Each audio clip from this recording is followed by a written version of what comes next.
आज दिन मंगलवार है। मैं आप लोगों को बहुत सुंदर कथा सुनाने जा रही हूँ। भस्मासुर का कथा सुनाने जा रही हूँ। ध्यान से सुनिएगा।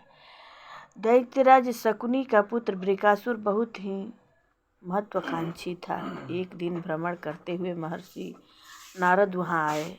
बृकासुर ने उनका अभिनंदन कर पूछा, हे ऋषिवर, ब्रह्मा विष्णु महेश इन तीनों देवेश्वरों में अति शीघ्र प्रसन्न होने वाला कौन है? कृपया करके मुझे बताइए। देवर्षि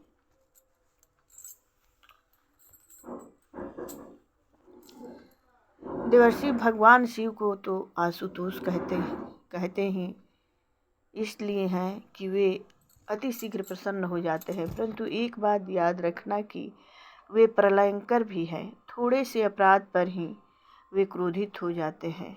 बृकासुर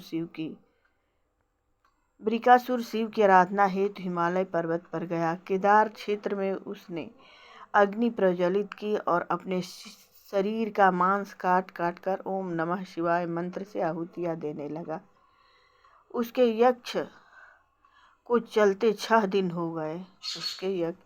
उसको यज्ञ को चलते हुए 6 दिन हो गए। आसपास की पृथ्वी लहूलुहान हो गई। बृकासुर के शरीर का मांस समाप्त हो चुका था, केवल कंकाल शेष रह गया था। 7वें दिन उसने अग्निकुंड के आगे अपना सिर झुकाकर मस्तक काटने के लिए खंडक उठाया। सहसा यज्ञ कुंड से भगवान शंकर प्रकट हुए और बृकासुर को मस्तक चढ़ाने से रोका। शंकर जी के बगल में पार्वती जी भी खड़ी थी। भगवान शंकर ने मंत्र द्वारा बृकासुर का शरीर पहले जैसा बना दिया। अब उसका शरीर पहले से भी सुंदर और हिष्ट-पुष्ट हो गया था।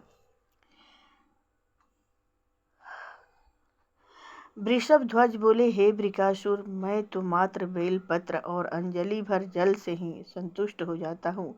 तुमने इतना कष्ट व्यर्थ सहा। बोलो, तुम्हें जो अभीष्ट हो मांग लो। अब तक बृकासुर ने यही सोचा था कि उसे भगवान शंकर से वरदान में क्या मांगना है। वह त्रिलोक विजयी बनना और अमरत्व प्राप्त करना चाहता था, परंतु जब उसने माता पार्वती को शिव के साथ देखा तो वह उन पर मोहित होकर अपनी पत्नी बनाने का विचार करने लगा। उसने सोचा कि मांगने पर हो सकता है शिव जी अपनी पत्नी को देने से मना कर दे तथा रुष्ट होकर मेरे इस कृत्य से मुझे मारने के लिए दौड़े। इसलिए शिव जी को मारकर उमा को प्राप्त करना आसान तरीका रहेगा। मन में ऐसे कलुषित विचार उत्पन्न होने पर बृकासुर ने भगवान शिव से वरदान मांगा, मैं जिस किसी के भी सिर पर हाथ रखूं वह भस्म हो जाए। भगवान शंकर सर्वज्ञ हैं, किंतु अतिशय उदार भी हैं। किसी को वर देकर मना कर देना उनके स्वभाव के विपरीत है। उन्हें खेद तो हुआ, परंतु स्थिर मन से उन्होंने एवं मस्त कह दिया। दुष्ट बृकासुर एवं मस्त सुनने के लिए व्याकुल हो रहा था। एवं मस्त सुनकर उसने अपने मन में पार्वती जी को पाने के लिए पूरी योजना बना ली। वह शिव को भस्म करने के लिए उनके सिर पर हाथ रखने के लिए झपटा। जिनके नयनों से निकली ज्वाला से प्रलय के समय सारी त्रिलोकी सूखे काष्ठ के समान भस्म हो जाती हुए प्रलयंकर प्रभु अपने ही वरदान की रक्षा हेतु भागने लगे। चाहते तो अपने त्रिशूल से बृकासुर को मार सकते थे, क्योंकि उन्होंने बृकासुर को कोई ऐसा वचन नहीं दिया था कि वह मरेगा नहीं या उसे मारा नहीं जा सकता है, परंतु अपने आराधक को अपने हाथों से मारना उन्हें प्रिय नहीं था, चाहे उनके उपासक कितनी भी दुष्टता क्यों न करे। भगवान शंकर बृकासुर से बचने के लिए आगे आगे और बृकासुर उनके पीछे पीछे दौड़ लगा रहा था। देवतागण स्तंभ होकर यह दृश्य देख रहे थे। किसी को कोई उपाय सूझ नहीं रहा था।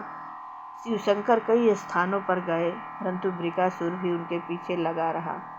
श्री हरि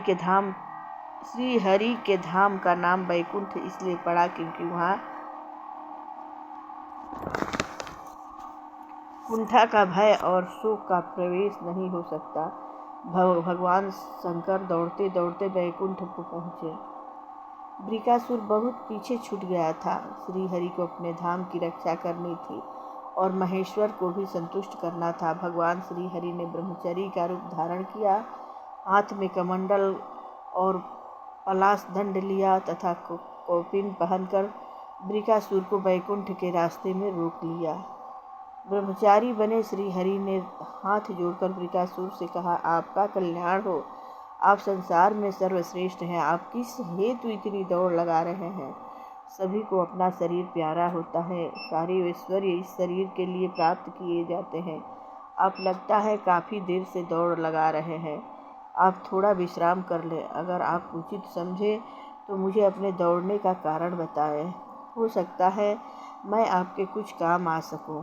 ब्रह्मचरी रूपी श्रीहरि की वाणी का बृकासुर पर बहुत प्रभाव पड़ा। वह सोचने लगा कि यदि मेरे साथ दौड़ने लगे तो 1 से 2 भले वाली कहावत चर्चितार्थ हो जाएगी और शिव जी को पकड़ने में भी आसानी रहेगी।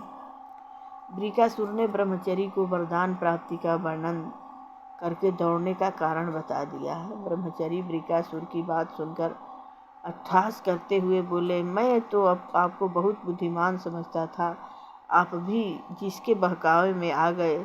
आप इतना भी नहीं जानते कि शिव भूत प्रेतों के स्वामी हैं, उनका कोई ठौर ठिकाना नहीं। शमशानवासी के बहकावे में आकर आपको इतना परिश्रम करना पड़ा, यह तो बुद्धिमानों के समझने को की बात है। इस वरदान के परीक्षण हेतु कहीं जाने की आवश्यकता ही नहीं है, इसकी परीक्षा अभी कर लीजिए। अपना हाथ अपने मस्तक पर रख कर देख लीजिए, यदि थोड़ी बहुत प्रतीत हो तो हटा लेना।